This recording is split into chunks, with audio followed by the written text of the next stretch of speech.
Thank you.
पाहता लोचने सुख झाले वो साजने तो विठ्ठला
शेवटचे पाणी एक मनुष्य जन्म शेवटचे पाणी एक मनुष्य जन्म शेवटचे पाणी एक मनुष्य शेवटचे पाणी एक मनुष्य जन्म वर्म फेरा पडले वर्म फेरा पडले वर्म फेरा पडले याच जन्मी ओळखी करा याच जन्मी ओळखी करा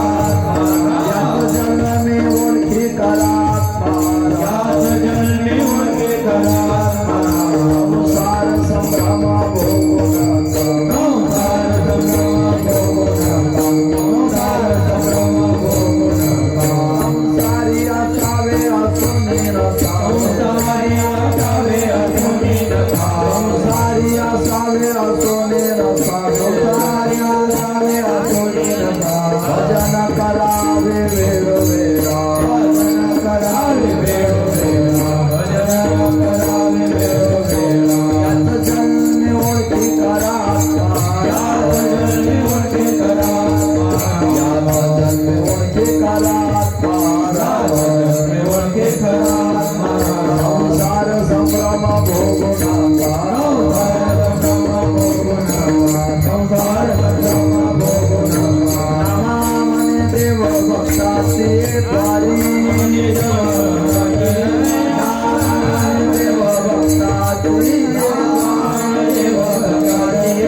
शेवटाची पाळी एक मनुष्य जन्म शेवटाची पाळी एक मनुष्य जन्म शेवटची पाळी एक मनुष्य जन्म शेवटची पाळी एक मनुष्य जन्म शेवटाची पाळी एक मनुष्य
शेवटाचे पाडी एक मनुष्य जन्म शेवटाचे पाडी एक मनुष्य जन्म चुकले या वर्म फेरा पडे याच जन्मी ओळखे करा आत्माराम संसार संभ्रम भोगू नका संसारी असावे असोनी नसावे संसारी असावे असोनी नसावे भजन करावे वेळोवेळा याच जन्मी ओळखे करा आत्माराम संसार संभ्रम भोगू नका नामा म्हणे देव भक्ताचे द्वारी किंवा नामा म्हणे विठू भक्ताचे द्वारी घेऊन या करे सुदर्शन याच जन्मी ओळखे करा आत्माराम संसार संभ्रम भोगू नका योद्ध प्रवेशम वाचमिमं प्रसुप्तं संजीवयत्यखिल शक्तिधर स्वधामनाम् अन्यांश्च चरण श्रवणत्वगादि प्राणान् नमो भगवते पुरुषाय तुभ्यं पांडुरंगात बरो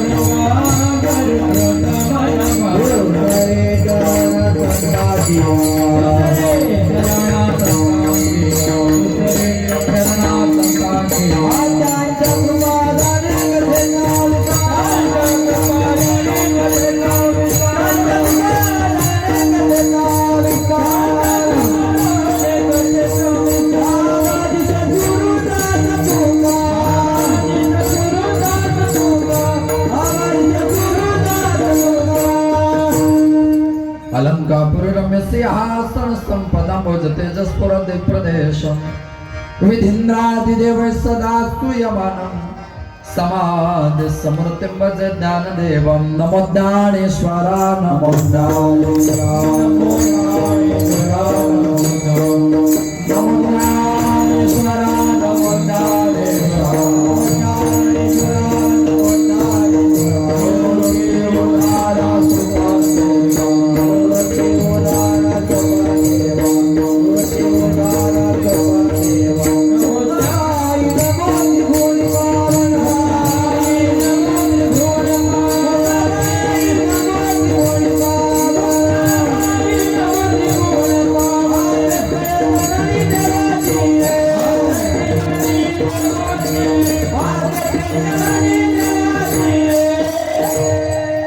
मनोजव मारुत तुल्य वेगम जितेंद्रियम बुद्धिमत्ताम वरिष्ठम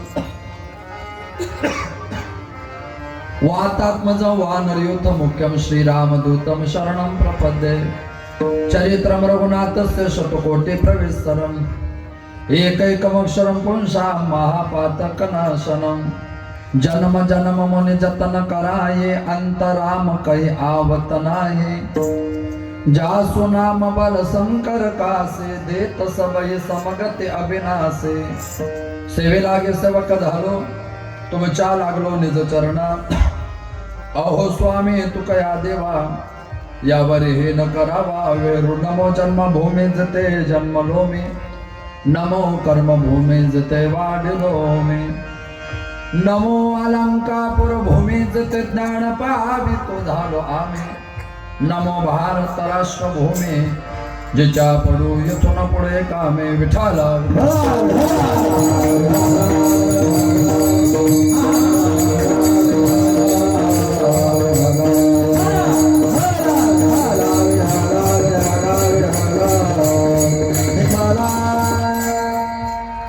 शेवटाचे पाणी एक मनुष्य जन्म चुकल्या वर्म फेरा पडे याच जन्मी ओळखी करा आत्मा राम संसार संभ्रम भोगू नका प्रस्तुत प्राप्त प्रसंगी कर्तव्य सेवेकरता घेतलेला अभंग अक्षरभंग अव्यक्त ज्ञान अलौकिक काव्य तत्परता अलौकिक कार्य तत्परता सामर्थ्यता प्राप्त संत वैराग्य सोषण ज्ञानेंच्या राज्य सनकांचं मायबाप युगेंची माऊली कैवल्य साम्राज्य चक्रवर्ती अलंका प्रणिवासी माऊली महावैष्णव संत सम्राट ज्ञानवरा माऊली महावैष्णव ज्ञानवरा यांना सुद्धा प्रिय आणि विश्राव असावे यशस्वी अर्थात वारकरी संप्रदायामध्ये फार मोठा अधिकार प्राप्त संत तथा ज्ञानाचा एका आणि नामाचा तुका ही जी पद्धत आहे त्या मुक्त कैवल्यात योजनेने भगवान श्री जगद्गुरु तुकोबरायांचा पूर्व अवतार पंढरपुरामध्ये भक्त आणि भक्ती शिरोमणी संत नामदेव महाराज यांचा 4 चरणाचा अभंग आपल्या सर्वांच्या सेवेकरता आयोजित करविला आहे विठ्ठल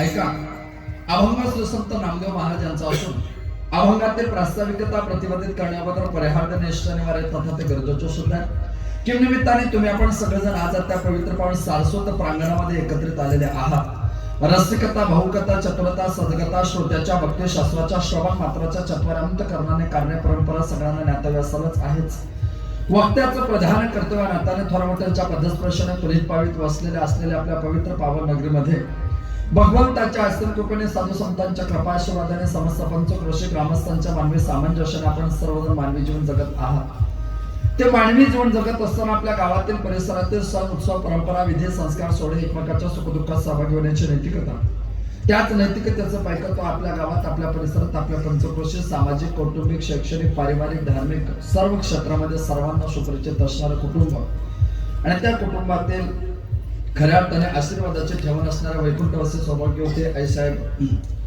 सुशीलाबाई सुदाम लोखंडे यांच्या तृतीय पुण्यस्मरणार्थ त्यांच्या समस्त लोखंडे कुटुंबियांचे विद्यमाने अर्थात आदरणीय त्यांचे पती सुदाम सदाशिव लोखंडे त्यांच्या सुकन्या भारती भगवान शिंदे भगवान सुखदेव शिंदे आरती कुणाल दणके कुणाल पुंडलिक दणके त्यांचे चिरंजीव अविनाश सुदाम लोखंडे त्यांच्या धर्मपत्नी रंजना अविनाश लोखंडे ऋषिकेश सुदाम लोखंडे आणि पूजा ऋषिकेश लोखंडे या समस्त कुटुंबियांचे विद्यमाने आदरणीय भगवानजी यांच्या माध्यमातून तुम्हा सर्वांच्या समन्वयातून समर्पणातून सर्वांच्या दर्शनाचा सुवर्णयोग उठाला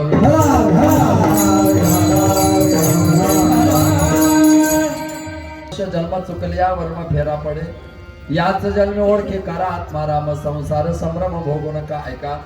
नामदेव महाराजांचा अतिशय गोड अभिट सुरस परमपत्रता प्रदान करणारा अभंग आहे. या अभंगातून श्री संत नामदेव महाराज गोड भूमिका मांडतात की परमेश्वराने तुम्हाला मला अनंत जन्माच्या नंतर मनुष्याचा जन्म दिलेला आहे. या मनुष्य जन्मामध्ये तुम्हाला मला काय करायचं तर भगवंताचं चिंतन करायचंय.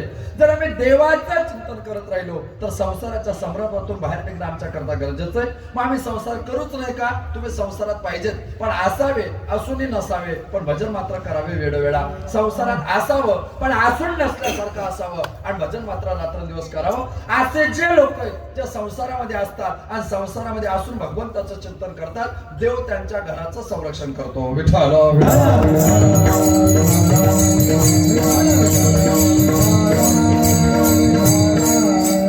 या अवनी तलाव भूमी तलाव सृष्टी तलाव पृथ्वी तलाव मृत्यू लोकांमध्ये मला असं वाटतं की आपण सगळेजण मानवी जीवन जगतो.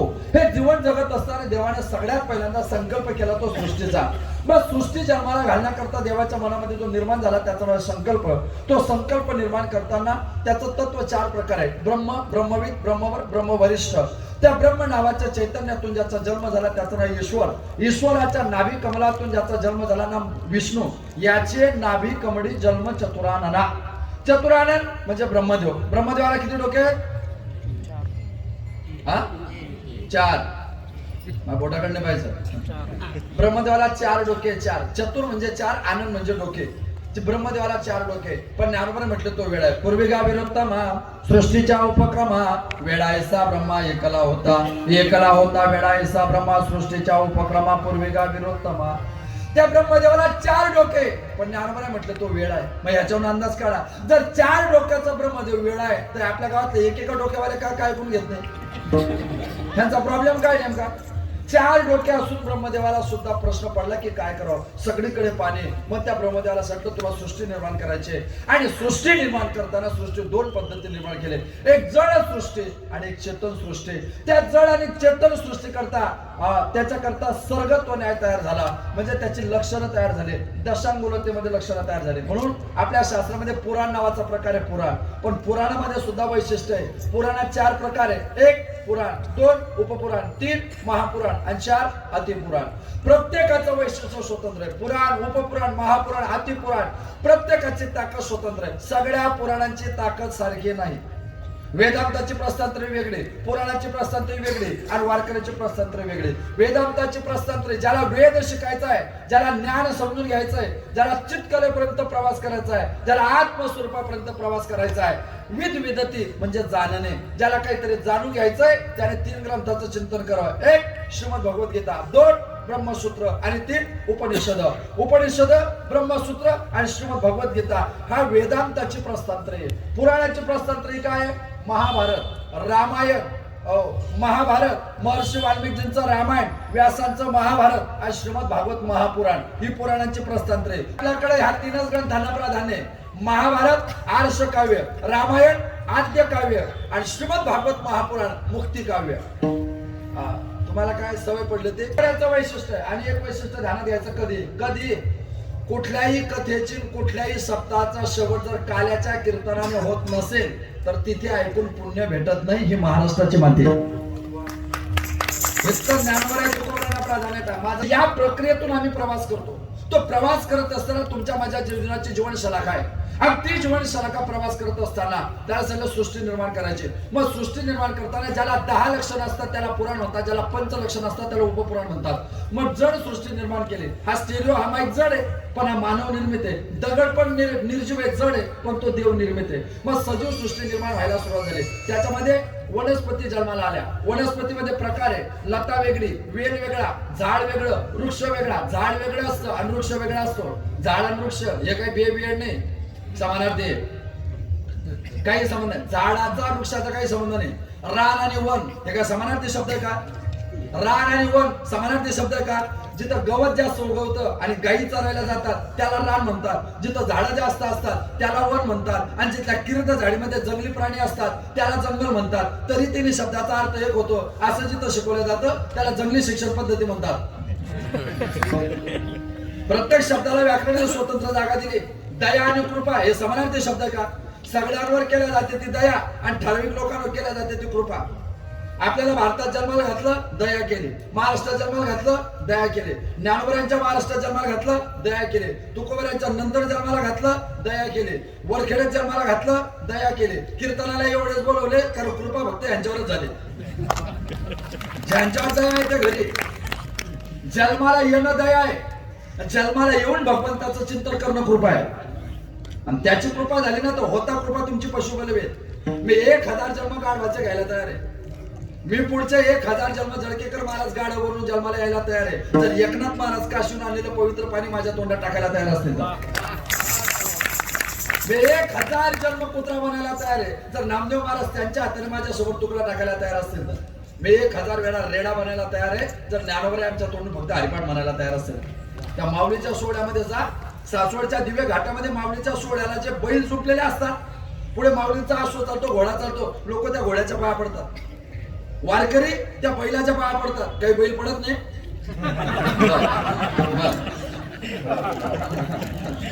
म्हणजे तुम्ही रेंज मध्ये चेक करावं लागतं आहे की मग काय आहे की नाही. मग हे जे वैभव आहे हे जन्माचं वैभव. झाड वेगळं, झाडात पुन्हा 2 प्रकार, सपुष्प वेगळे, अपुष्प. लता आणि वेल हे समानार्थी शब्द नाही. ज्याचा जमिनीवर व्यापकता होते, जिचा जमिनीवर विस्तार होतो तिला लता म्हणतात, आणि जिचा वर आकाशाकडे विस्तार होतो त्याला वेल म्हणतात.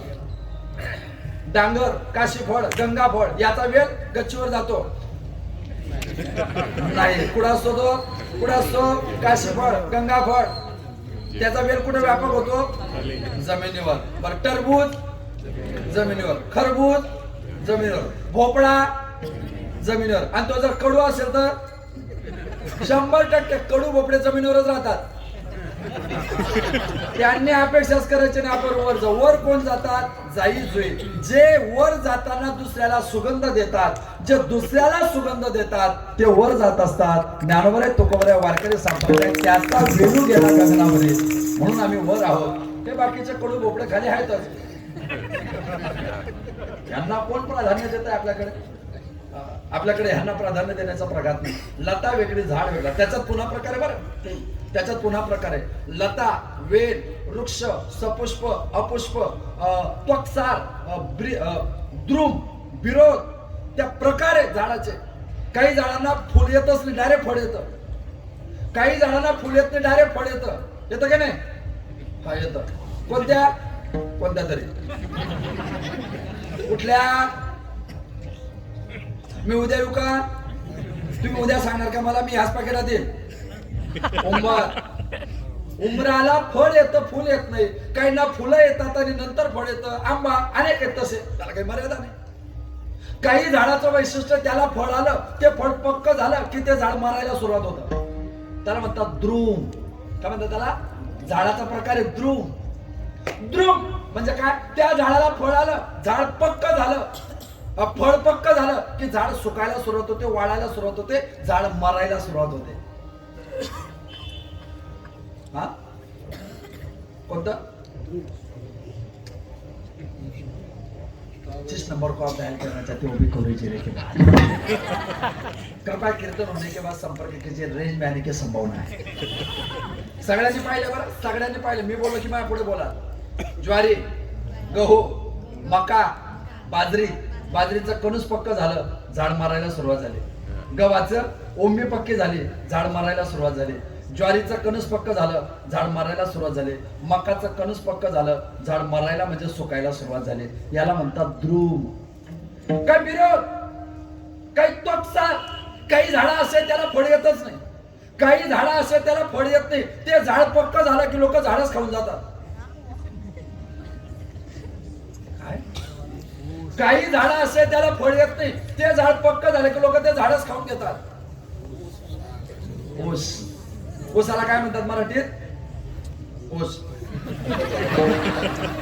बर बर. ऊसाला मराठीत काय म्हणतात? इक्षुदंड. ऊसाला मराठीत नाव काय? इक्षुदंड. इक्षुदंड. आणि त्याच्यापेक्षा शुद्ध मराठीत त्वक्सार.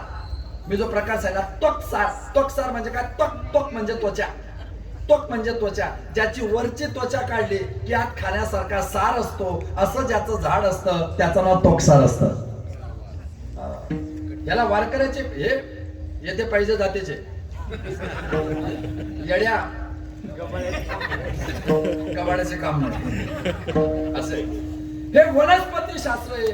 मग याच्यानंतर तिर्यक योनी येते. तिर्यक योनीमध्ये कोण जन्माला येतं? चिलट, डास, मच्छर, कृमी, कीटक, झुरळ, विंचू, पाल, बेडूक, तिर्यक. तिर्यक योनीमध्ये काहींच्या जन्माचं वैशिष्ट्य अयोनी संभव असतं. म्हणजे काय? बेडूक जन्माला येतो कसा? बेडूक कधी जन्माला येतो? हिवाळ्यात. मग पटकन बोलत जा, मला एवढा गॅप चालत नाही.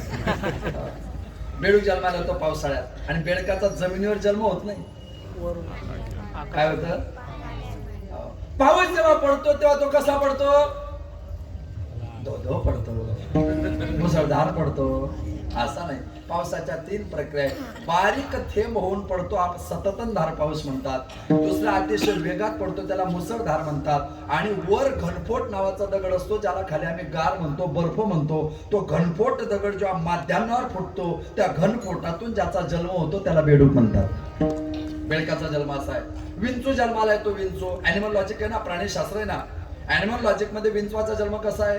विंचू काय करतो? त्याच्या आईचं पोट फाडतो आणि मग जन्माला येतो. विंचू हा आईचं पोट फाडूनच जन्माला येतो. आतून आईच्या पोटाला जखमा देतो आणि आईचं पोट फाडतो. तेव्हापासून बरेच विंचू आईचं पोट फाडूनच येतात. आहे की नाही?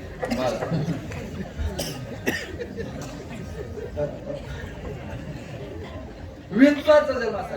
कोंबडा आहे ना, कोंबडा आणि कोंबड्याचा ते पिलाचा जन्म होतो ना, त्याची एक स्वतंत्र प्रक्रिया आहे. कावड्याच्या पिलाची स्वतंत्र प्रक्रिया आहे. त्या प्रक्रिया शक्यता कीर्तनाला सांगता येत नाही, पण तरी अनेक पद्धतीने सृष्टी जन्माला येते. आणि मग आवडीने सवडीने जो जन्माला येतो त्याला म्हणतात माणूस. आणि माणूस जेव्हा जन्माला येतो तो योनी समूह जन्माला येतो. स्त्री पुरुषाच्या संपर्कातून जन्माला येतो. म्हणजे फक्त माणूसच येतो का?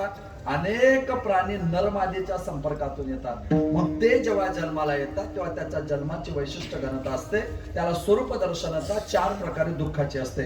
इंद्रियाद्वेषो वैराग्य, मन अहंकार एवच, जन्म मृत्यू जरा व्याधे, दुःख दोषानुदर्शनम. दुःख दोषानुदर्शनम जन्म मृत्यू जरा व्याधे, मन अहंकार एवच, इंद्रियार्थेषु वैराग्य. 4 प्रकारचं दुःख आहे. तारुण्याचं दुःख आहे, म्हातारपणाचं दुःख आहे, आजाराचं दुःख आहे, जन्माचं दुःख आहे आणि मरणाचं दुःख आहे. याच्यामध्ये वैशिष्ट्य आहे. जे लोक तारुण्यात मरतात त्यांना म्हातारपणाचं दुःख नाही. मी जेव्हा माझ्या कीर्तनात म्हातारे लोक पाहतो तेव्हा त्या प्रकर्षाने सांगतो, तुमच्यासारख्या म्हातार लोकांपेक्षा आमच्यासारखे तरुण पिढी 1000 पट भाग्यवान आहे. तुमच्यासारख्या म्हातार लोकांपेक्षा आमच्यासारखे तरुण पिढी 1000 पट भाग्यवान आहे. एक म्हातारा आजोबा उठले, असं काय भाग्य आहे तुमचं? त्यांना म्हटलं, माझं भाग्य असं आहे की हवामान खात्याचा अंदाज घेता आमच्या नशिबात म्हातारपण नाहीये. आम्हाला गॅरंटीच नाही आम्ही तिथपर्यंत पोहोचू. गावामध्ये एखाद्या माणसाने 100 वर्ष पूर्ण केले, सगळे नातेवाईक, सगळे घरातले लोक, भाऊबंद आणि गावातले लोक आनंद व्यक्त करायचे. आणि तो समष्टी सार्वजनिक आनंद त्याला म्हणायचे शताब्दी. माणसाचा विश्वास उठला, आपण 100 वर्ष टिकणार नाही. मग ते 80व्या वर्षावर आले, सहस्त्रचंद्र दर्शन सोहळा. काहींना वाटलं आपण 80 वर्ष टिकणार नाही, मग ते 75वर आले, अमृत महोत्सव सोहळा. काहींना वाटलं आपण हितकही टिकणार नाही, मग ते 61वर आले, हिरक महोत्सव सोहळा. काहींना वाटलं आपण हितकही टिकणार नाही, मग ते 50वर आले, सुवर्ण महोत्सव सोहळा. आता मला असं वाटतंय अजून विश्वास उठू देऊ नका, खाली काही शिल्लक राहणार नाही. तेव्हा काळजी घ्या. तारुण्यात जाणाऱ्या म्हातारपणाचं दुःख नाही, निरोगी जीवन जगणाऱ्या माणसाला रोगाचं दुःख नाही, पण जन्म आणि मरणाचं दुःख मात्र तुमच्या माझ्या प्रत्येकाच्या जीवनात आहे. मग तुम्हाला मला प्रत्येकाला हा जो जन्म प्राप्त झाला, हा ऊर्ध्वगतीकडे प्रवास करणारा प्राप्त झाला का अधोगतीकडे प्रवास का? माणसाचा जन्म हा ऊर्ध्वगती अधिष्ठित आहे का अधोगती अधिष्ठित आहे?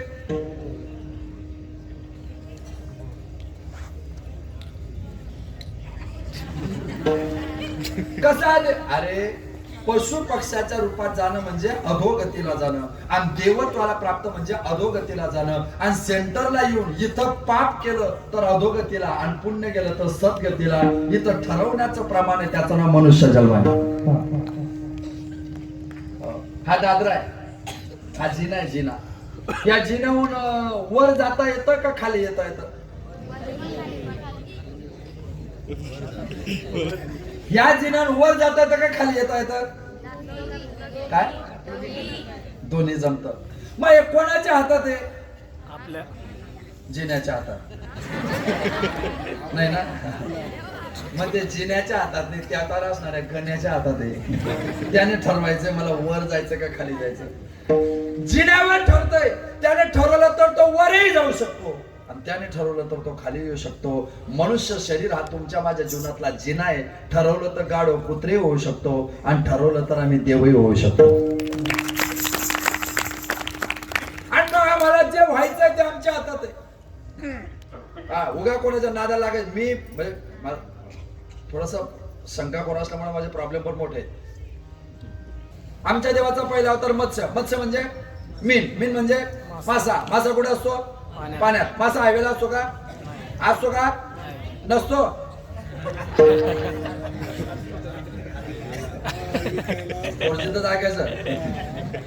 मासा हायवेला नसतो आणि जेव्हा केव्हा असतो तेव्हा दळभद्रांचं पोट भरण्याकरता असतो. तू का म्हणे आता पूर्ण उपकारा पुरता तेव्हाच असतो, नाही तर एरवी नसतो.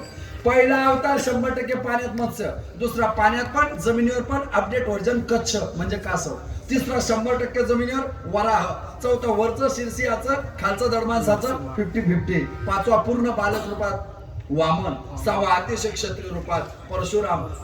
सातवा मर्यादा रूपामध्ये राम. आठवा भगवान श्रीकृष्णामध्ये नटखट. आणि 10वा विटीवर पावलं देऊन जगाचा उद्धार करण्याकरता पांडुरंग परमात्मा.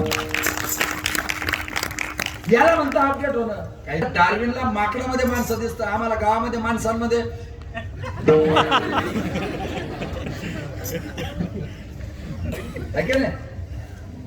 मग इथं आल्यानंतर आम्हाला ठरवायचंय ऊर्ध्व गतीला जायचं का अधोगतीला जायचं. वा वा वा वा. मग आम्ही आताच शक्य नाही आम्हाला. अरे आता जागा रे बहिणो जागा. जगजोगी जागा जागा.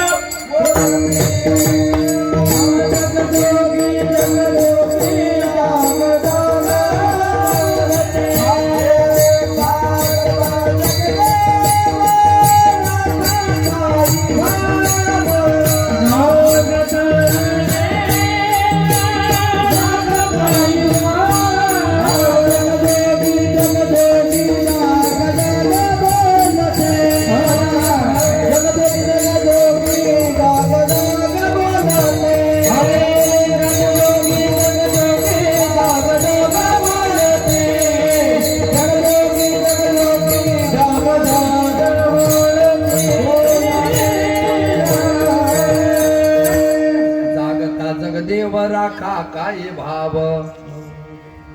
अवघा क्षत्रपाळ पूजा वास पूजा पत्र काय फल पुष्प तोय.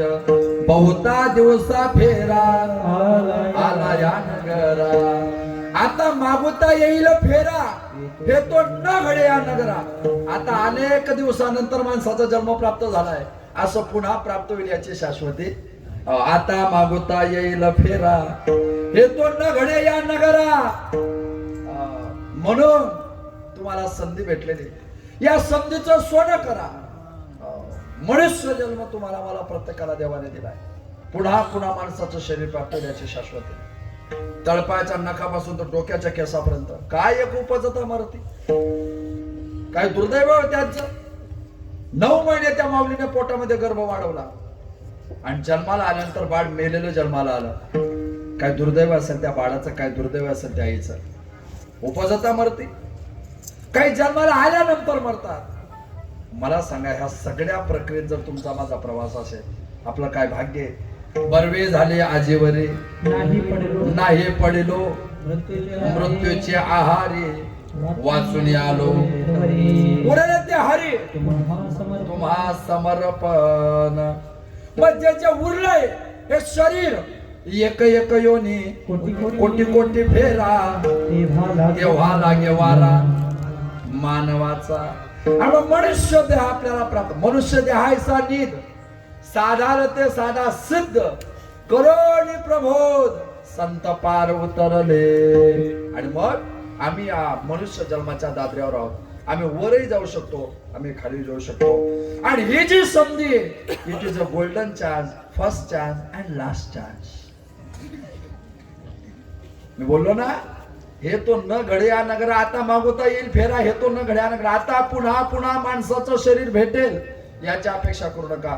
ही शेवटची संधी आणि याही संधीत जर तुम्ही चुकले तर काय होईल? अभंगाच्या पहिल्या शेवटाची पाळी एक मनुष्य जन्मा,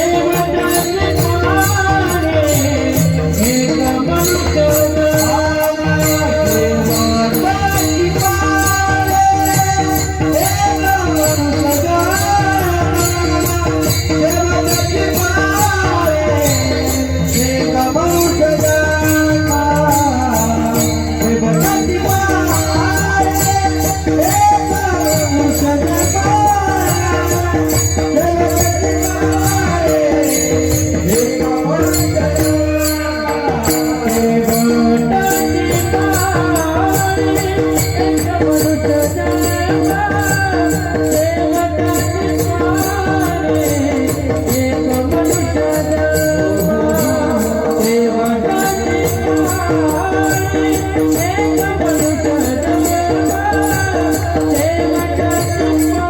शेवटाची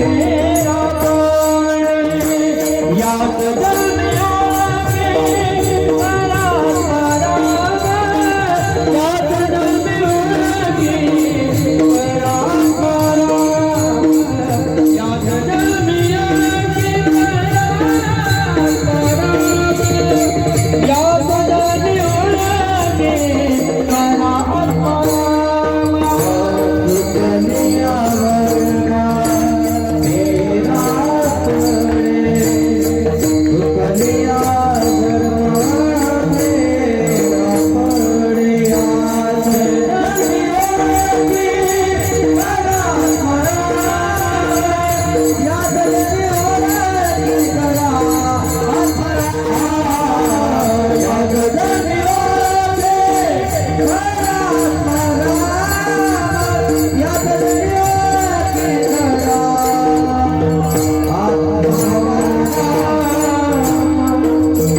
एक मनुष्य शेवटाचे पाळी या मनुष्य जन्मात चुकले या वर्म फेरा पडे. पुन्हा आपल्याला संधी भेटणार नाही. मनुष्य ते आपल्याला मिळालेली शेवटची संधी ते पंचकरण नावाचा ग्रंथ आहे आणि त्या पंचकरणामध्ये गोड कथा आली. दोन्ही डोळ्याने आंधळा माणूस आहे आणि पूर्वीच्या काळामध्ये परकीय लोकांनी आपल्या गावावर आक्रमण करू नये म्हणून गावाला परकोट राहायचे.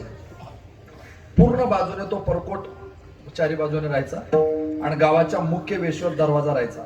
एकदा दरवाजा बंद केला की बाहेरचा माणूस आत नाही आणि आतला माणूस बाहेर नाही. त्या परकोटाच्या जवळ दोन्ही डोळ्याने आंधळा माणूस, त्याला त्या गावामध्ये जायचं होतं. पण गावामध्ये जायचं होतं पण तो आंधळा होता. आता आंधळा असल्यामुळे त्याचा नाईलाज झाला. त्याला कोणीतरी मार्गदर्शक लागेल की नाही? मार्गदर्शक एक आंधळा माणूस रस्त्याने चालायला लागला. चालता चालता कोणाला धडक मारायचा. लोक म्हणायचे का रे आंधळा आहे ना, दिसत नाही ना, कशाला फिरतो, कशाला त्रास देतो? तो म्हणे अरे काय करू, कामं असतात, फिरावं लागतं.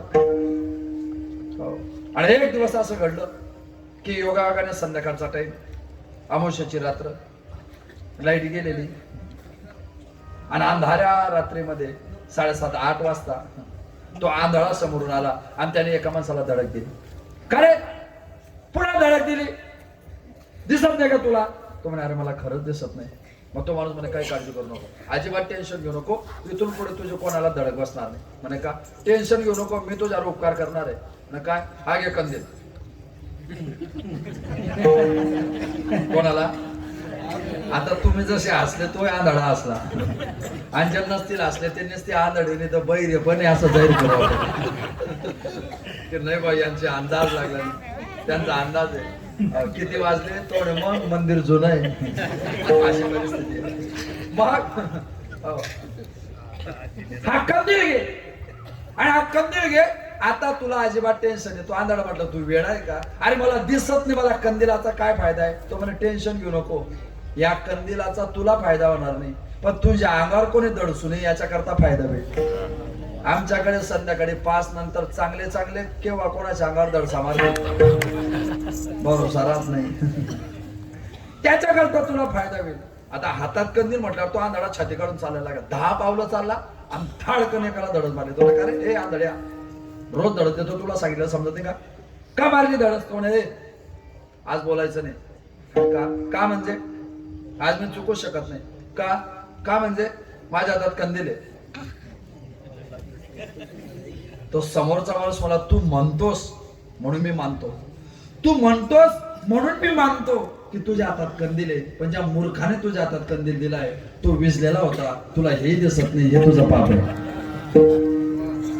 तसं काय काय लोक म्हणतात ना, आम्ही आमक्याच्या हातून माळा टाकलेली, तू म्हणतोस म्हणून आम्ही मानतो, पण ज्याने तुला माळा टाकले त्याचाच ठिकाणा नाही. उगा फार मोठं नाव आहे म्हणजे काय एक हे का? बरे खाली बसलेले एकदम खतरनाक राहतात. आपल्यासारख्या संसाराला कमी देतील, ब्रह्मचार्याला जास्त देतात. अरे त्याच्या मागे पुढे कोणीच नाही, तो भावांना पुतण्यांना तयार करतोय. आमच्या सारख्या संसाराला ते म्हणतात नाही नाही त्यांच्या मागे पुढे कोणी नाही, म्हणूनच प्रॉब्लेम आहे ना. मग आमच्या मागे पुढे आम्हाला द्या ना. त्या आंधळ्या माणसाला एखाद्या असायला काळजी करू नको, तुला कुठं जायचंय? या गावात जायचंय. अरे पण मग मला त्या गावात जायचं नाही, पण मला काही करा त्या गावात पोहोचायचंय. तुम्हाला टेन्शन घेऊ नको. त्याचा हात पकडला आणि त्या परकोटाच्या भिंतीला त्याचा हात लावला. हे बघ, या परकोटाला असं धरत धरत धरत धरत तू गेला, जिथं परकोट संपेल तिथं तो दरवाजा आहे, आणि दरवाजातून आत गेला की तू त्या गावापर्यंत पोहोचशील. आंधळ्याच्या ध्यानात त्याला काही भीती नाही. आता आपल्याला भीतीचा आधार धरायचा आहे, आणि त्या परकोटाच्या भिंतीचा आधार धरून बरोबर जिथं थांबेल तिथं दरवाजा लागणार आहे. आणि मग तो आंधळा योगायोगाने त्या भिंतीला पकडत पकडत पकडत पकडत दरवाजाच्या जवळ आला. पंचकर्णाची भाषा आहे. दरवाजाच्या जवळ आला आणि योगायोगाने त्याला गज करणं झालेलं होतं. आणि जसा दरवाजाजवळ शेवटचा भिंतीवर हात ठेवला आणि आता भिंत संपेल तेवढ्यात त्याचा आता गजकरणाचा भाग खाजायला लागला. ते खा झाल्यानंतर त्याने विचार केला, एवढ्या टायमापासून भिंतीवर हात ठेवतोय, दरवाजा आला नाही, मग आताच काही 1 मिनिटात येईल का? त्याने तो जो हात होता भिंतीला टेकणारा तो हात काढला, चालतही राहिला, जे खाज होते ते खाजवलं, आणि तेवढ्यात दरवाजा मागे पडला आणि पुन्हा त्याचा फेरा चालू झाला. चुकले या वर्म.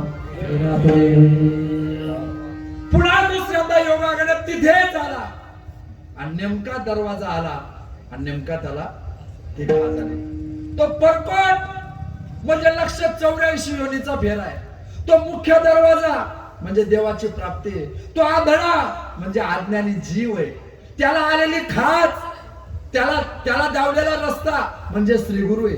त्याला आलेली खाच म्हणजे त्याचे विषय आहेत, आणि त्याने 5 बोटांनी ते खाजवलं म्हणजे पंच विषयामध्ये खाजाला विषयाच्या नादाला लागला की देवाचा दरवाजा दूर होतो. चोलियावर फेरामध्ये फार मोठी ताकद लागत नाही.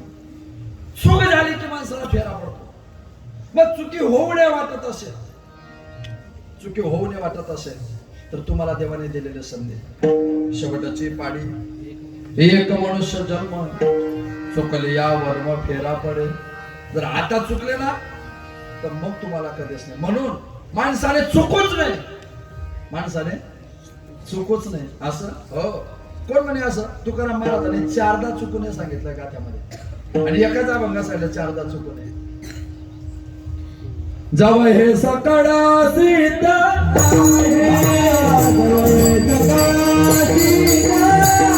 हात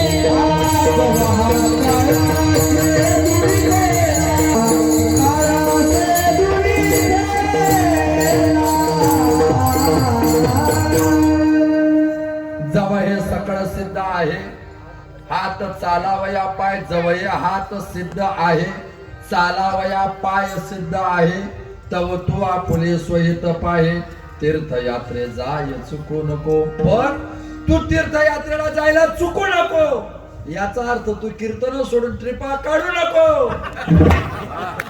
जव हे सगळं सिद्ध आहे.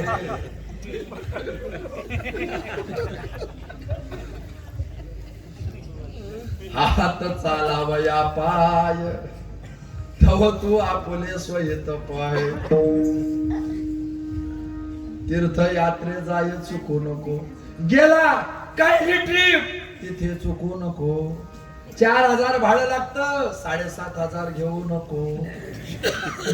लोक नावेत बसले, नावाडाला कमिशन मागू नको, चुकू नको. ऐकलं नाही त्याने. माझे वडील कोणत्या पापाने मेले, ह्यांच्या वडील कोणत्याच्या पापाने मेले, ह्यांच्या वडील कोणत्या पापाने मेले, आणि ते काशीला ट्रिप मध्ये गेले आणि त्यांना सगळं पिंड पाडा. आणि या ट्रिप काढणाऱ्या पट्ट्याने त्या पिंड पाडणाऱ्याकडून एक कमिशन खाल्लं. महाराज म्हणे चुकू नको. आता कोणाचा बाप कोणत्या पापाने मेलाय आणि त्या पिंडात जर मी कमिशन खाल्लं, त्या ट्रिप मध्ये जर मी कमिशन खाल्लं, तर त्याचा पाप माझ्या मस्तकावर बसेल. म्हणून तर लोक म्हणतात महाराज चहा घेणार का, नको माझी साखर वाढली, थांब तुझी पावडर वाढायची बाकी, अजून बरंच काही वाढणार आहे तुझं, बरंच काही कमी होणार आहे. महाराज मसाली भाजी नको, मला ऍसिडिटी होते. 35 लाखाची गाडी घेतली, कमरात द्या पडला. काही दुर्दैव. ऐका, महाराज म्हटले तीर्थयात्रेत चुकू नको. अजून जर चुकलो तिथं, तर तिथे जर चुकला ना, चुकली या वर्म. तू ट्रिप काढायला गेला, तू वारी करायला गेला, तू तीर्थयात्रेला गेला, पण तिथं चुकल्यामुळे तुला पुन्हा जन्म मरणाचा फेरा चालू झाला. जवा हा काळ असे दुरी ठेला, तव तू हरिगुण गाय ऐक वहिला, मने भाव धरुनी भला, नवलावंचे त्याला चुकू नको. मनात भाव ठेवून यात्रा कर. जर मनामध्ये भाव नसेल, फळाची भावना नसेल, तर तुझ्या तीर्थयात्रेला किंमत नाही. चित्त नाही नामी करीते चित्त नाही नामी करीते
नाना तीर्थे भ्रमी. चित्त नाही नामी मनी भाव धरुनी भला, नवंचे त्याला चुकू नको.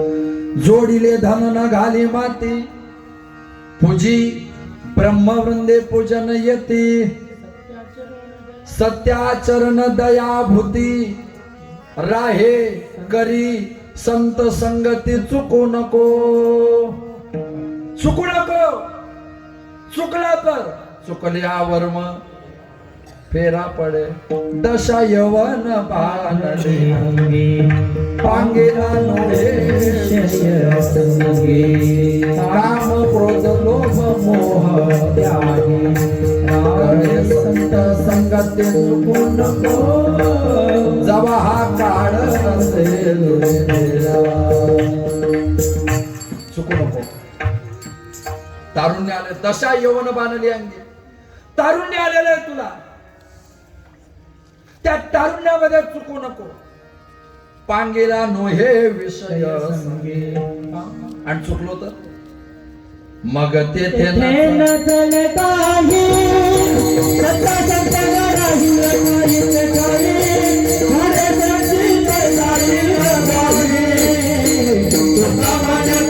येवा आ जगात प्रेम आहे सत्ता सत्ता राहील काहीच काही खरे सच्ची राहील काही तुका म्हणतो येवा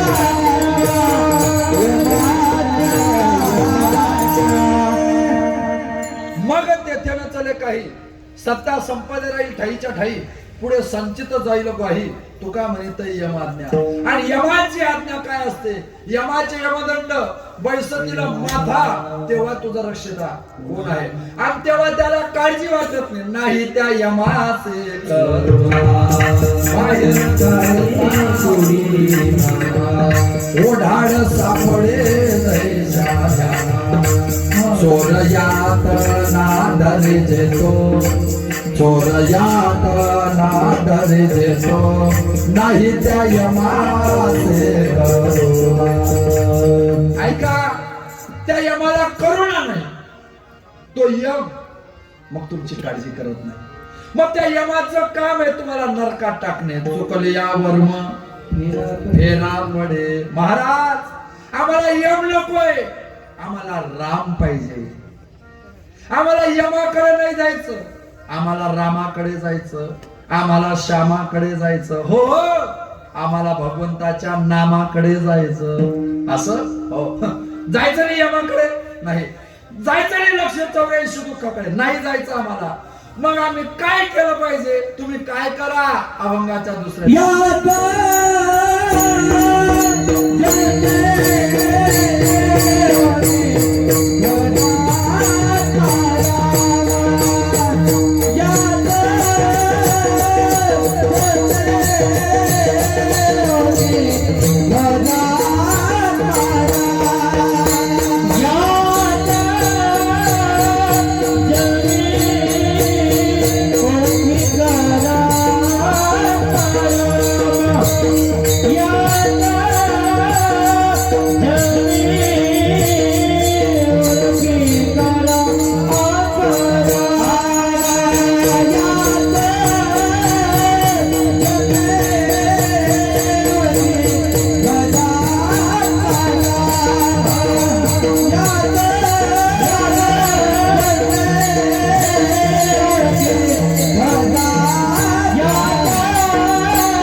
याच जन्म ओळखे का आत्मा राम तुम्ही याच जन्मात संधी पुन्हा पुन्हा तुम्हाला संधी नाही ऐका तुम्हाला पुन्हा संधी भेटणार नाही आत्मा राम ओळखून घ्यायचा असेल तर याच जन्मात शक्य आहे हे जन्म खरंच म्हणजे येड्या खरं काय खरं मागच्या 27 पिढ्या रामाला पाहायला तयार होत्या पण त्यांना पाहायला भेटलं नाही तुझं या जन्मात काय भाग्य आहे तुला राम पाहायला भेटला आता पाहिला भेटला ना ओळखे करा आत्मा राम तो राम पाहिला ना आता आत्मा राम पाहण्याचा प्रयत्न करा याच जन्मी ओळखे करा आत्मा ओळख महत्वाची बरं ओळख जर नसेल तर उपयोग नाही ओळख नसेल तर उपयोग नाही पारडवून एसटी मध्ये बसले योगायोगाने असं घडलं बापाने पोराला फोन केला तू सुट्टी घे आपल्या दीदीचं लग्न ठरलंय उद्या साखरपुडा आहे आणि 7च दिवसामध्ये लग्न आहे.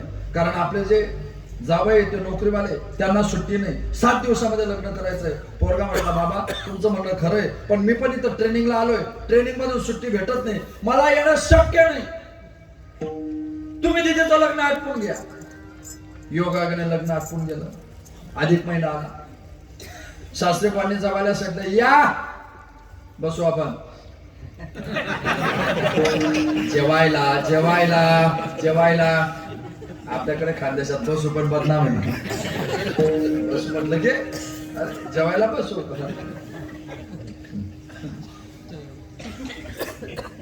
योगाकडे जावायची गाडी पारोड्याच्या मागे खराब झाली. जावई पारोड्याच्या बस स्टँडवर आले, एसटी मध्ये चढले. प्रचंड गर्दी. बाजाराचा दिवस, शेवटची एसटी. हुशार माणसाने बाजाराच्या दिवशी शेवटच्या एसटीत घरी यायचं नाही, अजिबात नाही.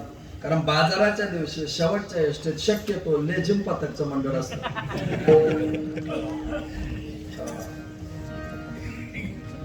योगाकडे हा पोरगाही सुट्टीवर आलेला. दोन्ही एकाच एसटी मध्ये चढले. आज दोन्ही एका एसटी मध्ये चढल्यानंतर एकाच सीटवर बसण्यावर भांडणं चालू झाले.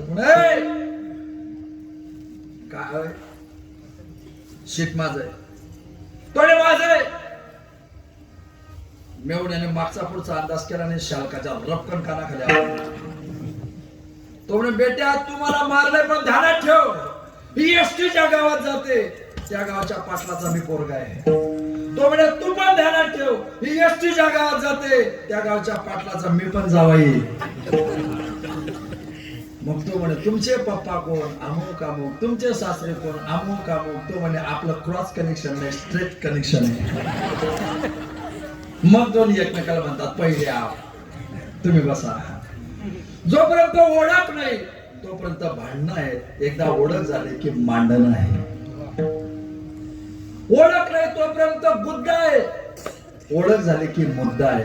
आणि म्हणून एकदा स्वतःच्या आत्म्याची ओळख झाली की या शरीराचे भांडणं समाप्त होतात. ओळखीला हरी धन्य तो संसार, मोक्ष त्याचे घरी. अरे त्याला ओळखा, त्या देवाला ओळखण्याचा प्रयत्न करा. याच जन्मी ओळखे करा आत्मा राम. आणि आत्मा ओळखला ना मग या शरीराचा संभ्रम निघून जातो. आत्मा ओळखला ना देहाचं देहत्व संपून जातं. चांगदेव 1400 वर्ष आत्म्याला ओळखत राहिले, शरीराशी संबंधच नव्हता. माझे ज्ञानोबा 750 वर्षापासून ओळखताय, अजून शरीराचा संबंध. ज्ञानोबाने समाधी घेतली. समाधीला 2, 4, 10, 12, 15 दिवस झाले. ज्ञानोबांच्या समाधीला सगळे संत हजर होते. इंद्रायणी पासून सगळे संत हजर होते. पण ज्ञानोबांच्या समाधीला आई साहेब जनाबाई हजर नव्हते. जनाबाईंना माहिती पडलं की ज्ञानोबांनी समाधी घेतली. रडत रडत जनाबाई पण आळंदीला आल्या. ते विवर तीर्थ उघडलं सिद्धेश्वराच्या मंदिराजवळचं. जनाबाई त्या विवर तीर्थामध्ये आतमध्ये गेल्या आणि ज्ञानोबांच्या समाधीला महिन्याच्या वर दिवस झालेले होते. तरी महिन्याच्या वर दिवस झालेल्या नंतर सुद्धा समाधीचं दर्शन घेताचा नुकतंच स्नान करून देवपूजेला बसलेल्या साधकासारखे ज्ञानोबा दिसले. याला म्हणतात संजीवन समाधी. बाकी बरेच लोक समाधी घेतात. समाधीला 2, 4, 8, 10 महिने, वर्ष, 2 वर्ष, 3 वर्ष, 4 वर्ष, 5 वर्ष, 10 वर्ष झाले. आमच्या समाधी जर उकरली तर शरीर संपून जातं, फक्त हाडाचा सांगडा उरतो. चमत्कार हा नाही, मला पुढे बोलायचंय. ज्ञानोबांच्या समाधीला 10 वर्ष झाली. ज्ञानोबांच्या समाधीला 100 वर्ष झाली. ज्ञानोबांच्या समाधीला 200 वर्ष झाले. हो, ज्ञानोबांच्या समाधीला 300 वर्ष झाले. 300 वर्षाचा काळ उलटून गेला आणि एक दिवस जळगाव जिल्ह्याच्या सीमेवर असणारा संभाजीनगर जिल्हा, त्या संभाजीनगर जिल्ह्यात गोदावरीच्या काठावरचं प्रतिष्ठान नावाचं गाव, ज्याला लोक पैठण म्हणतात, त्या पैठण मध्ये भानुदासाचे पुढे महाविष्णूचा अवतार एकनाथ महाराज एक दिवस रात्री झोपले आणि एकनाथ महाराजांना रात्री स्वप्न पडलं. आजान वृक्षाची मुडी कंठासी लागली. ज्ञानोबा सांगतात नाथा, आणि त्या आजान वृक्षाची मुडी खाली समाधीमध्ये माझ्या कंठाला त्रास देते. आजान वृक्षाच्या धर्मावलीच्या समाधी जवळ त्या मुड्या खाली आल्या आणि माझ्या कंठाला त्रास होतोय. तेवढी आजान वृक्षाची मुडी कापून टाका, काढून टाका. 350 वर्षानंतर एकनाथ महाराज पैठणहून आळंदीला गेले. पुन्हा ते विवर तीर्थ उघडलं आणि आतमध्ये गेले तर ती मुडी बाजूला काढली. पण ज्ञानोबांकडे पाहिलं तर नुकतीच आंघोळ केलेल्या साधकासारखे 350 वर्षानंतर सुद्धा ज्याचं शरीर दिसतं याला म्हणतात आत्म्याच्या स्वरूपाचे जाणीव असणार. ज्ञानोबांचं कामच तिथं आत्मस्वरूपाचं. काय करता ज्ञानोबा तिथं? भाषा आहे की नाही? ज्ञानदेव घेतले दान बाबा बाळ छंदो. ज्ञानदेव घेतले दान बाबा छंदो. हृदयी धरोनिया ध्यान बाबा बाळ छंदो. हृदयी धरोनिया ध्यान बाबा बाळ छंदो. समाधी बैसला निर्वाण बाबा बाळ छंदो. समाधी बैसला निर्वाण बाबा बाळ छंदो. कथा कीर्तना करितो बाबा बाळ छंदो.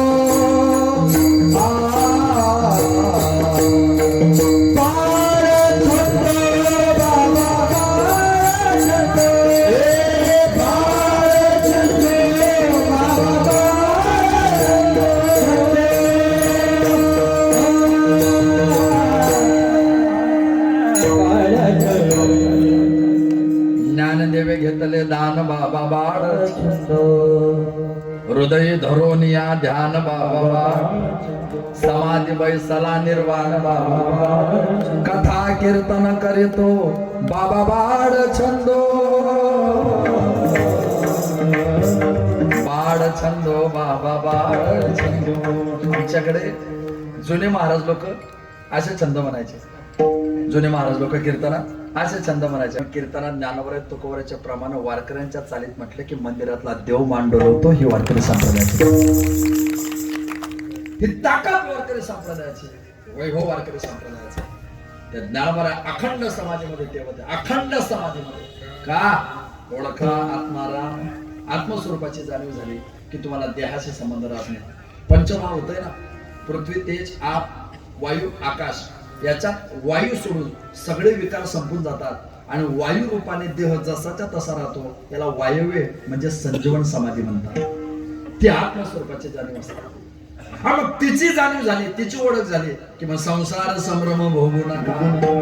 मग याच्या भ्रमामध्ये माणसं जात नाही, याचा भ्रमच निघून जातो. देह आधी काय खरा, देह संबंध पसारा, भुजगावने चोरा, रक्षणासे भासतसे.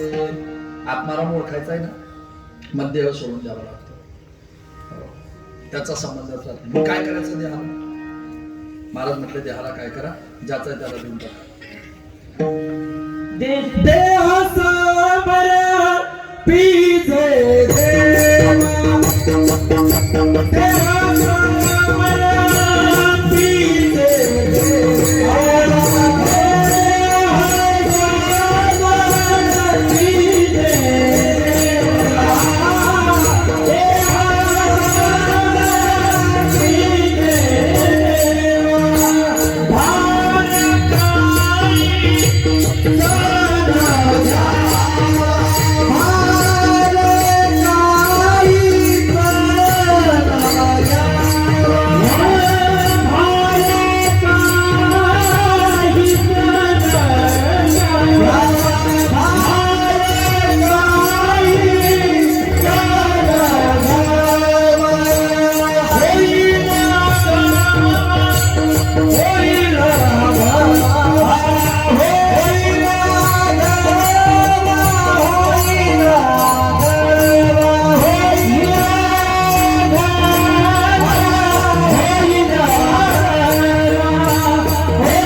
मग ते खरा नाही. खोटा आहे, पण खोटं देवाला देऊन टाका. देह समर्पेचे देवा, मग नाशिवंत देता आणि ब्रह्म येईल हाता. ओळखी करा आत्मा. बस देह देवाला द्या. या देहामध्ये प्राण आहे, त्या प्राणाचं काय करायचं? तुका म्हणे प्राण करा देवासी अर्पण. प्राण देवाला द्या. मन आहे आमच्या शरीरात. मनाचं काय करा? मन हे सहित उघी काया तुझ दिली पंढरी राया. हे मनासहित काय आहे तुला देऊन टाकलं. खाली राहिलं प्राण तत्व गेलं, देह तत्व गेलं, आत्मतत्व गेलं. आता खाली काही शिल्लक नाही राहिलं. मग आता भ्रम निघून गेला. तरी आम्ही संसारात असावे, असोनी नसावे, भजन करावे वेळोवेळा. संसारात असून नसल्यासारखा असावा. हो, तो कर्म करी सकळे परिकर्मा बंदिना तडे. तो कर्म करतो, पण कर्म करून कर्म न करण्यासारखा वागतो. लिप्य त्यांना सपापेन पद्मपत्र मी वांबसा पुढे पहा.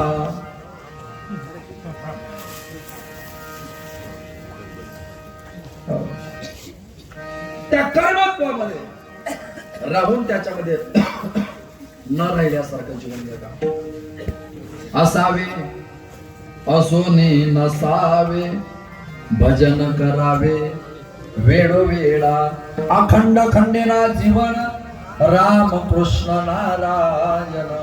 सदा नाम घोष करो हरे कथा, तेने सदा चित्ता समाना. सुखे से ब्रह्मानंदा गावो राम. त्याच्या नामाशिवाय आम्हाला काहीच नाही. दिनरजनी हाचे धंदा, गोविंदाचे पवाडे. त्याच्याशिवाय दुसरं गोविंदासनी गोविंद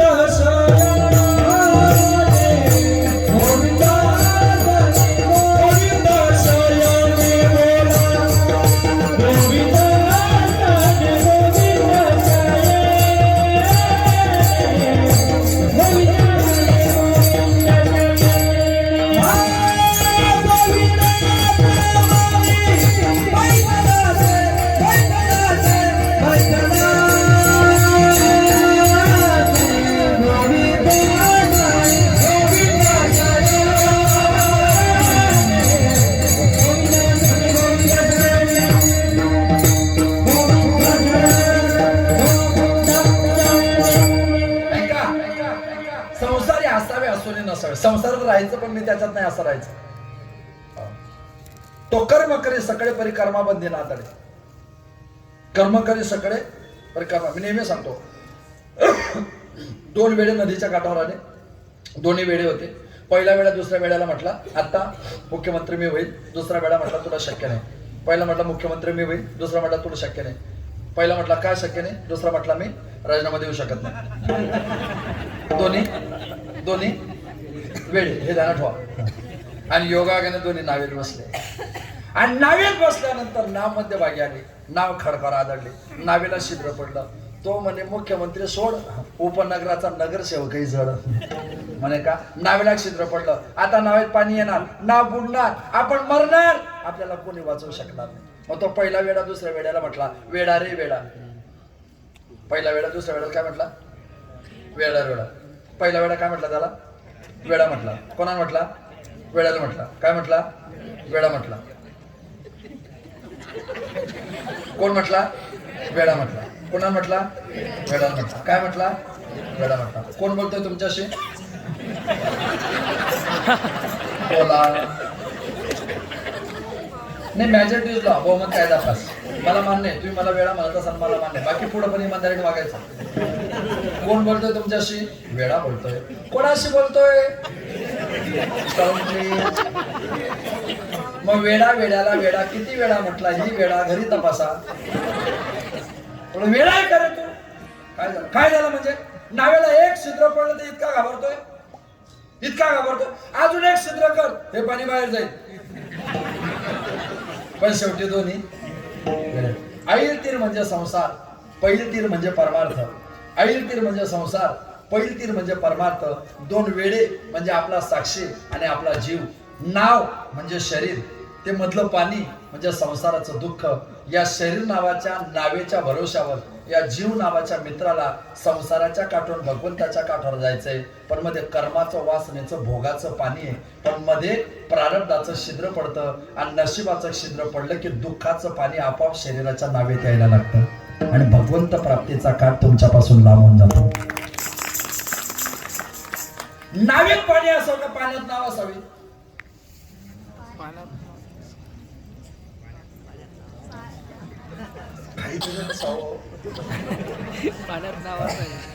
नावेत पाणी असो का पाण्यात नाव असावी? शक्यतो पाण्यात नाव असावे. पाण्यात नाव असावे. नावेत जर पाणी आलं तर जीवन संपलं. संसारात माणूस असो का माणसात संसार असावा?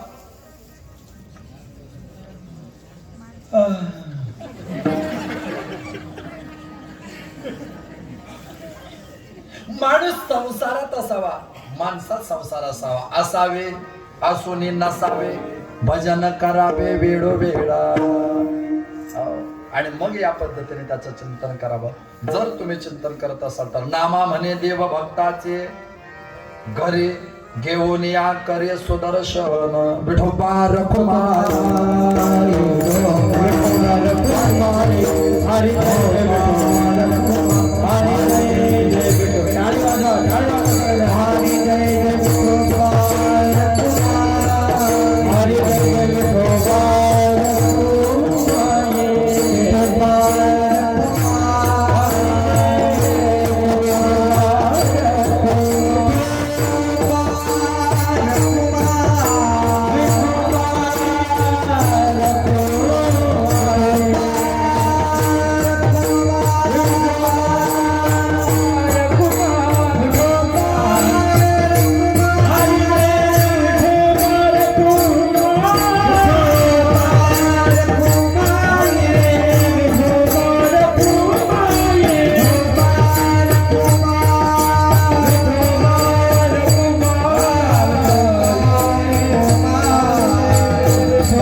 नामा म्हणे देव भक्ताचे द्वारे घेऊन या करे सदृश सुदर्शन. याच जन्मे ओळखे करा आत्माराम संसार संभ्रम. भोगू नका. ऐका, या पद्धतीने मी तिन्ही चरणाला स्पर्श करायचा प्रयत्न केला. वेळ आपल्या सगळ्यांचा संपलाय. जाताना एकच सांगतो, धर्माचं पालन करा, कर्म करत राहा, देवावर श्रद्धा ठेवा. ज्या आईवडिलांच्या पुण्याने कोट्यावधी चेष्ट कमवली अखंड आईवडिलांची सेवा करा. ज्या रक्तात आणि मातीत तुमचा जन्म झालाय त्या रक्ताच्या मातीची जाणीव मला असं वाटतं प्रत्येकाने जीवनात आचरणात आणण्याचा प्रयत्न करा. जीवनाचं सार असं आहे, आयुष्यामध्ये खूप चांगलं जीवन जगा. पण एक वाक्य सांगतो, आयुष्यात खूप चांगलं जीवन जगा. आणि एक वाक्य सांगतो, माझं बोलायचं राहून गेलं एवढं वाक्य तुमच्या नशिबात येता कामा नये. सगळं झालं तर चालेल, आई वडील बहीण भाऊ मुलं पत्नी काय असेल संसार तो संसाराच्या जागेवर आहे. पण माझं बोलायचं राहून गेलं एवढं वाक्य तुमच्या तोंडात कधी यायला नको, कधीच यायला नको. शेवटी किंमत काय तुमची माझी. 70-75 वर्षाचा बाप आम्ही घरातून बाहेर निघालो की फक्त एकच विचारतो कुठे निघाला, तरी आम्हाला मागे ओढून त्याच्याशी बोलताना लाज वाटते. दुर्दैवाने आम्ही दौडवून घरी येत नाही तोपर्यंत बाप मेलेला असतो आणि मग पश्चाताप होतो की बोलायचं राहून गेलं. रात्री 9-9:30 वाजता थोड्यामुळे घरी आलो. दरवाजात उभ्या असलेल्या आईने विचारले, का रे इतका वेळ कुठे गेला होता, जेवण केलं का? हो मी जेवण करून आलोय. का मला आता जेवायचंय. एवढं एक वाक्य सुद्धा बोलताना आईशी लाज वाटते. सकाळी उठून पाहिलं तर आई झोपेतच मेलेली होती. मग प्रश्न पडला, माझं बोलायचं राहून गेलं, माझं बोलायचं राहून गेलं. हे घडता कामा नये, बाकी काही होऊ द्या, माझं बोलायचं राहून गेलं. हा पश्चाताप फक्त नशिबात नसा. काय तुमची माझी किंमत काय, ह्या जळकेकरची किंमत काय? अरे जिवंतपणे जे लोक एक एक तास कीर्तनाला उशिरा गेलो तरी चाटक्यासारखे वाट पाहतात ना, मेल्यानंतर अर्धा तास अंत्ययात्राला उशीर झाला तर हेच लोक तक्रार करतात अजून वेळ किती बाकी आहे. हा समाज आहे, हा समाज आहे. हा समाज कधी कोणाला झाला, तुम्हाला वेळ मला वेळ. हे जीवनाचं सूत्र आहे. जिवंतपणे दसरा दिवाळीच्या सणाला अंगावर फाटके कपडे घातले कोणी फिरून पाहिलं नाही. जिवंतपणे दसरा दिवाळीच्या सणाला अंगावर फाटके कपडे घातले कोणी फिरून पाहिलं नाही. आज मरुडी गेलोय, मला कोणाच्याच कपड्यांची गरज नाही, पण सगळ्या नातेवाईकांनी बोडवनच्या नावाखाली, दुखवट्याच्या नावाखाली नवे कपडे आणले. अरे कहर तर माझ्या घरातल्याच लोकांनी केला. मी मेल्यानंतर 1.5 तासात नवं शर्ट शिवून आणलंय. मला प्रश्न पडला मी जगलो कशा करता. अरे जिवंत होतो तेव्हा 9-10 वाजता मला भूक लागायची, 2 चपात्या थोडीशी भाजी टायमावर वाढारे, थोडं जेवण टायमावर द्या. कोणीच मला आयुष्यात टायमावर जेवण दिलं नाही. आज मरून गेलेलो आहे. माझ्या उत्तर कार्याच्या दिवशी अख्खं गाव पक्वान्न खातंय. जिथं कावड्यालाही पक्वान्नाचा नैवेद्य होता तिथं जिवंतपणे माझ्याकडे दुर्लक्षतेचा भाव होता. 1.5-2 महिना मी क्वार्टर पडलेलो होतो, आजारी होतो, मला उठल्या जात नव्हतं. सुनबाई, मुलगा, जावाई कोणाला विनंती करत होतो, मुलाला विनंती करत होतो, नातूला विनंती करत होतो, अरे 2 मिनिटं या, मला फक्त खाटून उठून बसवा. मी कंटाळलो रे झोपून, मला उठायला आधार द्या, मला फिरायला थोडा आधार द्या. अरे मी बेडवर पडल्या पडल्या आधार मागितला, मला कोणीच उठण्याकरता आधार दिला नाही. आज मरून गेलोय. आता मला तुमच्या कोणाच्याच आधाराची गरज नाही, कोणाच्याच आधाराची गरज नाही. पण ते कोपऱ्यात बसलेले भाऊबंद चर्चा करत होते, खांदा देऊन आधार कोण देणार आहे. प्रश्न पडला ना, माझं जीवन काय. मी जिवंत होतो, एकटा पटलेलो होतो. सकाळी जेवणाच्या टायमाला तुम्ही माझ्याजवळ आले, संध्याकाळी जेवणाच्या टायमाला ताट देऊन गेले आणि तांब्याभर पाणी तिथं खाली ठेवून गेले.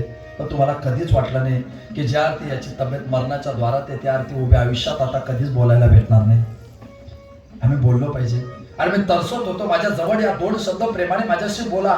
मी जिवंत असताना कोणीच माझ्या जवळ आलं नाही आणि कोणीच माझ्याशी एक वाक्य सुद्धा प्रेमाने बोलला नाही. एक वाक्य. अरे कोणी येऊन विचारलं नाही तुला काय पाहिजे, तुझी इच्छा काय. मी मरणाच्या अंतिम श्वास गणिकता मोजत असताना कोणी माझ्या जवळ येऊन माझ्या शेवटच्या श्वासाची गणिकता कोणी मोजायचा प्रयत्न केला नाही. मला कोणी विचारलंच नाही. मी मरायला लागलो, माझ्याशी कोणी एक शब्द प्रेमाने बोललं नाही. आज मरून गेलोय, आता मी तुमच्याशी कोणाशीच बोलणार नाही हे तुम्हाला सगळ्यांना माहिती आहे. तरी तुम्ही आता मी एक शब्द बोलावा याच्या करता रडतायत. मग मी जिवंत होतो तेव्हा का नाही बोलले. आता तुम्ही रडताय की मी एक वाक्य तुमच्याशी बोलावं. अरे मग जिवंत होतो तेव्हा का नाही बोलले, तेव्हा का नाही वाटलं तुम्हाला की ह्याच्याशी बोललं पाहिजे. माझं प्रेम तिरडीवर बांधलं होतं, प्रेम उचलायला लागलं. माझी पत्नी जीवाच्या आकांतात रडायला लागले. माझ्या पोरींनी तिरडीचा पाईप पकडला की माझ्या बापाचं प्रेत उचलू नका, माझ्या आईचं प्रेत उचलू नका, माझ्या भावाचं प्रेत उचलू नका. आणि मी मेलो, प्रेत उचलताना त्यांनी प्रेत खाली ओढायचा प्रयत्न केला, तिरडी खाली ओढायचा प्रयत्न केला, बस नेऊ नका. तरी बळजबरीने माझं प्रेत स्मशानात गेलं. माझ्या प्रेताला धाड धाड धाड धाड अग्नीमध्ये पेटवल्या गेलं. अजून माझ्या प्रेताची राख झालीच नव्हती. 1 तासापूर्वी ज्यांनी माझं प्रेत घरातून उचलताना सुद्धा तिरडी सुद्धा खाली ओढली होती, माझ्या प्रेताची राख झाली नव्हती तोपर्यंत त्यांनी घरी आल्यावर जेवणाची तयारी केली होती. मग मला प्रश्न पडला, मी जगलो कोणा करता होतो. मला प्रश्न पडला, मी जगलो कोणा करता होतो. माझ्या 1.5 वर्षाच्या, 2 वर्षाच्या, 3 वर्षाच्या, 4 वर्षाच्या पोराला इस्त्रीचा चक्का लागला. माझ्या हृदयाला धस्स होतं की माझ्या काळजाच्या तुकड्याला धक्का बसला. माझ्या 70-75 वर्षाच्या मायबापाच्या प्रेताला अग्निडाग देताना माझ्या डोळ्यातून पाणी सुद्धा आलं नाही. मग त्यांना प्रश्न पडला, शेवटी हा जगलो कशा करता होतो. काय जीवन आहे जळकेकर महाराजचं, काय जीवन आहे तुमचं वरखेडकर, काय आपल्या नशिबात. 5.25 फूट उंची माझी. हे प्रेत पेटवायचं असेल ना 6 फुटाची जागा लागेल, फक्त 6 फुटाची. 2 गज जमीन, 2 गज कफन, 2 गज जमीन, 2 गज कफन, 2 क्विंटल लकड़ी, 2 माचिस की तिली, 2 लीटर राकेल, 2 घंटे में खाक, बढ़ गया मैं राख, बस इंसान यही तेरी औकात. बोलायचं राहून जाता कामा नये. कधी कधी असं होतं आपल्या डोळ्यासमोर आईला बापाला हार्ट अटॅक येतो, कधी कधी हृदयविकाराचा झटका येतो, कधी कधी त्यांना पॅरालिसिसचा झटका येतो. आपल्या समोर उभे असतात, ते बोलतात, पण ते काय बोलतात ते आपल्याला समजत नाही. कधी कधी आपल्याच बाबतीत असं काही घडून जातं की ते बोलतात, आपल्याला समजतं, पण आपल्यालाच बोलता येत नाही. माझं माझ्या कुटुंबात कोणाशी तरी बोलायचं राहून गेलं. हा पश्चाताप येऊ वाटत नसेल ना, तर मायबाप जीवनाचं सार आहे. सार आहे, आई तर सारच आहे, तिला तर मर्यादाच नाही. मा शब्द जिच्याशिवाय पूर्ण होत नाही तो उपमा आहे. जिला उपमाच देता येते तिचं नाव मा. जीवात्मा, महात्मा, परमात्मा. मा म्हटल्याशिवाय पूर्ण होत नाही. कशी असू दे तुमची आई. दसऱ्याच्या दिवशी सगळ्या वरखेडमधल्या लोकांच्या पाया पडायला जा. पण तुमची माय जर मेली ना, तुमच्या डोक्यापासून पाठीवर हात फिरवून आशीर्वाद देणार मग कोणी शिल्लक नाही. मग कोणी शिल्लक नाही. तुला काय उपमा द्यावी का? कधीतरी मनात विचार येतो तुला गुलाबाच्या फुलासारखी उपमा दिली पाहिजे. कधीतरी मनात विचार येतो तुला गुलाबाच्या फुलाची उपमा दिली पाहिजे. गुलाबाचं फुल सगळ्यांना सुगंधित करतं. तू आमचं सगळं घर सुगंधित केलं होतं. नंतर पश्चाताप झाला, नाही नाही नाही नाही, तू गुलाबापेक्षा श्रेष्ठ आहे. कारण गुलाबाच्या फुलात सुगंध होता, पण त्याच्या अवतीभोवती काटे होते. तू आयुष्यभर जीवन जगली पण कधी काट्यासारखी वागली नाही. मग प्रश्न पडला तू त्याच्यापेक्षा श्रेष्ठ होती. मनात विचार येतो का आई कधी कधी की तुला चंद्राची उपमा दिली पाहिजे. शीतल आहे चंद्र, तूही शांत आहे. पण मनात पुन्हा विचार आला, चंद्र तुझ्या पुढे टिकणार नाही. कारण चंद्राने जरी शीतलता दिली तरी चंद्राला डाग आहे. तू केलेल्या प्रेमाला डाग नाही, म्हणून तुझं जीवन व्यापक आहे. मनात विचार येतो तुला समुद्राची उपमा द्यावी. समुद्रामध्ये गटारीचं घाण पाणी जाऊ दे, पांढरा नदीचं, तापी नदीचं पवित्र पाणी जाऊ दे, समुद्र सगळं पाणी साठवून घेतो. समुद्रामध्ये गटारीचं घाण पाणी जाऊ दे, नाहीतर एखाद्या पवित्र नदीचं पवित्र पाणी जाऊ दे, समुद्र सगळं पाणी साठवून घेतो. आई तू तशीच आहे ग. पोरगा दारू पिणारा असू दे नाहीतर कीर्तनकार असू दे, दोन्हींच्या अपराध तू पोटातच घालून घेते.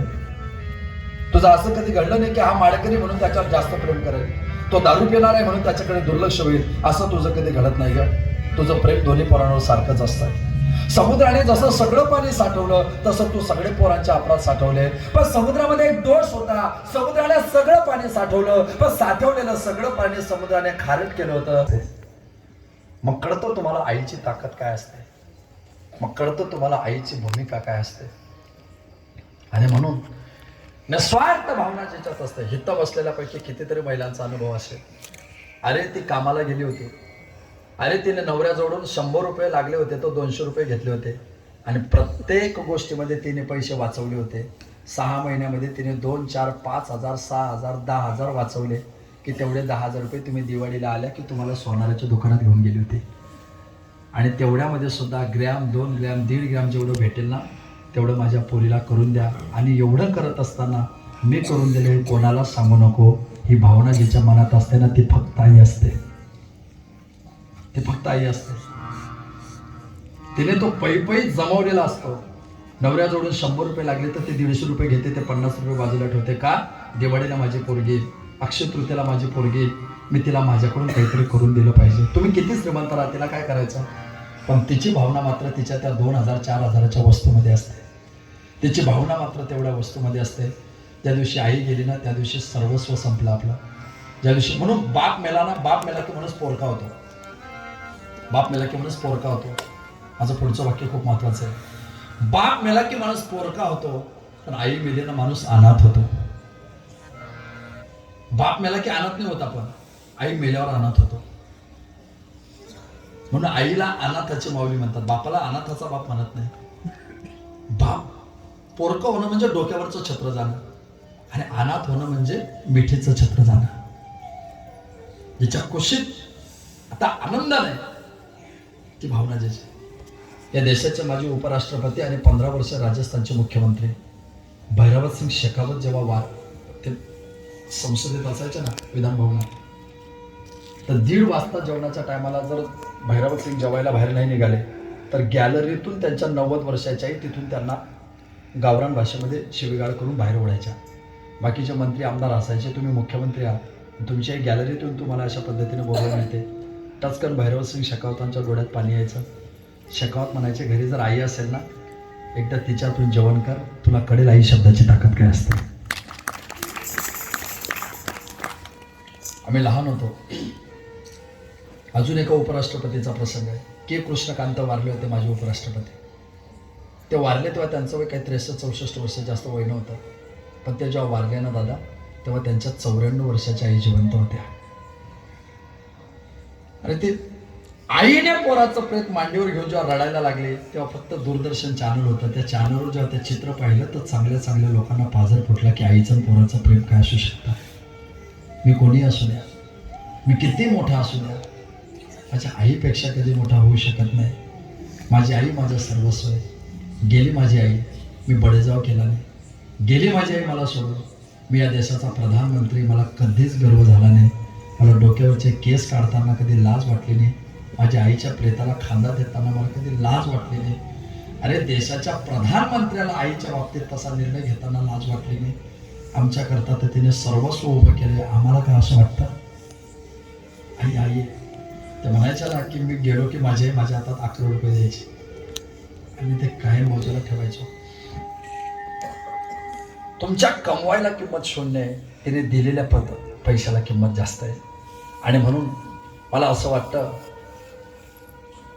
की जीवनामध्ये पुन्हा असं आहे, 50 वर्षाच्या आत नवरा बायको एकमेकावर प्रेम करता, फिजिकली अट्रॅक्शन आहे, त्याच्यानंतर खरा संसार आहे.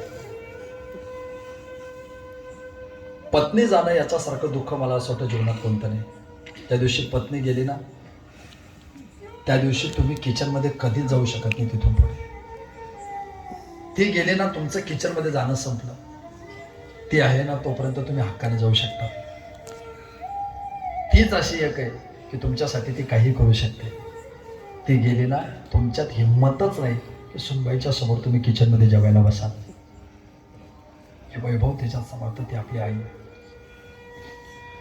वैकुंठवासी सुशील आई आपल्या सगळ्यातून निघून 3 वर्ष पूर्ण होत आहेत.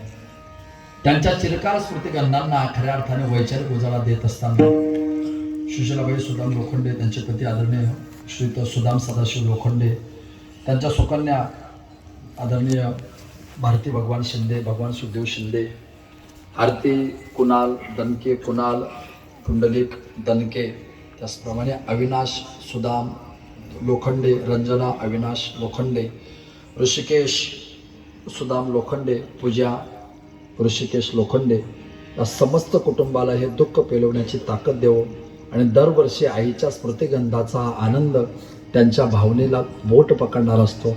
अडाणी आई जी निरक्षर होती, ती आई पोरांना साक्षर करते आणि पोरांकडून स्वतः साक्षर होते. पोरांना साक्षर करते. एकही पोरगा D.Edच्या खाली नाही. सगळे उच्च विद्या व्यवस्थित, वेल एज्युकेटेड, मुली जावाई सुना सगळे एज्युकेटेड. आणि अशी पिढी उभी करताना आई मुलांकडून जिला कोणी सही करायला सांगितलं की जे डाव्या हाताचा अंगठा निशाणी टेकत होते ते कालांतराने सह्या करायला लागले. कालांतराने स्वाध्यायामध्ये प्रविष्ट झाले. गावागावात जाऊन आलो, प्रभू विचार देऊन आलो, ही भावना भावगंगेतून ते पाठ करायला लागले. तिचे स्तोत्र पाठवायला लागले, तिचे अभंग पाठवायला लागले आणि परमार्थ स्वरूपाची भावना तिच्या मनाला स्पर्श करायला लागली. आणि ती भावना परतावण होत असताना आपलं मन ते सुमन करून तिने समर्पित केलं आणि सुदामासारख्या पतीचा संसार करून ही अविनाश स्वरूपाची पोरं उभी केली. त्या माऊलीच्या स्मृतिगंधांना आपण सगळेजण श्रद्धांजली देण्याकरता एकत्रित आहोत. संपली माझी भूमिका. आपल्या सगळ्यांना लाखला कोटी कोटी शुभेच्छा. एकच सांगतो की जगाच्या इतिहासाचं घडलं नाही असं आपण सगळ्यांनी उघड्या डोळ्याने पाहिलं. मर्यादा पुरुषोत्तम प्रभू रामचंद्रजी, मर्यादा पुरुषोत्तम प्रभू रामचंद्रजी अयोध्येमध्ये स्थानापन्न झाले. कालपर्यंत परदेशातील लोक दिल्लीला उतरले की विचारायचे वेर इज ताजमहाल, ताजमहाल कुठे आहे? कालपर्यंत लोक दिल्लीत उतरले की विचारायचे ताजमहाल कुठे आहे? आता चंद्र सूर्य असेपर्यंत दिल्लीत उतरले की विचारतील राम मंदिर कुठे आहे? हे वैभव आहे आमचं. त्या वैभवाची भूमिका आहे. धरा सर्वे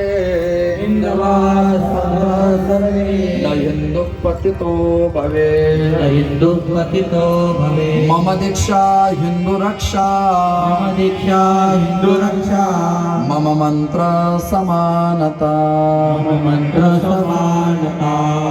या श्लोकाचा सरळ अर्थ असा आहे, आपण सगळे एकाच आईच्या पोटी जन्माला आलोय. तुमची आणि माझी आई एकच आहे, तिचं नाव आहे भारत माता. आपण त्या भारत मातेचे पोर आहे. आपली दीक्षा आपल्या गावाची, आपल्या संप्रदायाची, आपल्या देशाची, आपल्या धर्माची रक्षा. आपला एकच मंत्र. तुम्ही खाली बसलेले आणि उभे राहिलेले, आपली जात कोणती असो, पण गावागावात सगळ्या जातीचे लोक भावाभावासारखे नांदले पाहिजे, हा समरसतेचा मंत्र. निवृत्ती ज्ञानदेव सोपान मुक्ताबाई अंगणात नामदेव तुकाराम. निवृत्ती ज्ञानदेव सोपान मुक्ताबाई अंगणात नामदेव तुकाराम. निर्वा तुकबा निर्वा मेरा बाई जनबाई मंगलला